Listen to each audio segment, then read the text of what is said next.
Ingrained within the spiritual anatomy of every human being created in the image of God is the need to belong. It's not even something that we have to cultivate or learn. It comes as natural as needing oxygen to breathe.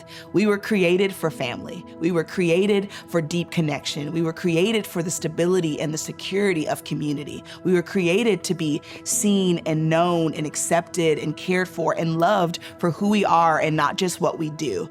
And when I wrote the song Place Where I Belong with a few friends in Nashville, we were having a conversation about sonship and belonging, and the fact that for the believer, the moment that we came to faith in Christ, we were adopted into the family of God. We became co-heirs with Christ. God became our Father, and every fundamental ache within our souls for belonging find their fulfillment in Him. And I don't know about you, but for me, this is really one of those spiritual truths that it's really easy for me to believe in my head and give mental assent to, but it's really hard to truly believe in my heart and to receive for myself. For me, it's because of just brokenness in my own family of origin and just a distorted view of family because of that brokenness. And when I find myself wrestling to believe the truth that I really belong in the family of God, one of the passages that I go to is Ephesians 1. And in Ephesians 1, Paul is laying out all of the glorious benefits that come with identifying Christ and belonging in the family of God.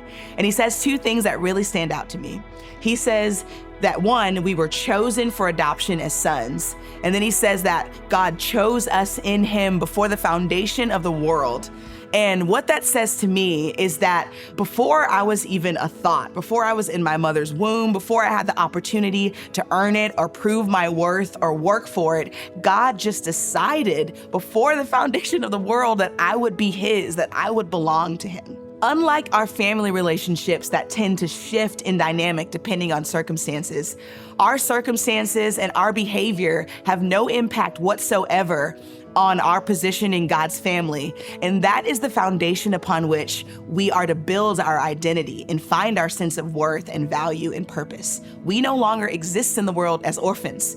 We don't have to beg for scraps at the table and strive and work to win our way into people's affections. God has given us a home and a place of security in Him that will never be taken away from us. Our home in God has been purchased. Our home in God is unchanging. Our home in God is sufficient, and our home in God is eternal.